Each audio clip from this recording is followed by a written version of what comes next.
ہم کریں گے ہر مظلوم کی حمایت۔ السلام علیکم، میں ہوں حرین فاطمہ اور آپ دیکھ رہے ہیں حمایتی نیوز HD چینل۔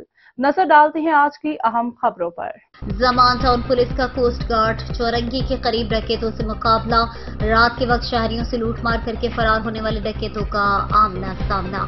گشت پر مامور پولیس موبائل نے شہری کو لوٹنے والے ڈکیتوں کو روکنے کی کوشش کی، ملزمان نے پولیس کو دیکھ کر فرار ہونے کی کوشش کی۔ ڈکیتوں نے فرار ہونے کے لیے پولیس پارٹی پر فائرنگ شروع کر دی۔ پولیس کی جوابی فائرنگ سے ایک ڈکیت زخمی حالت میں گرفتار۔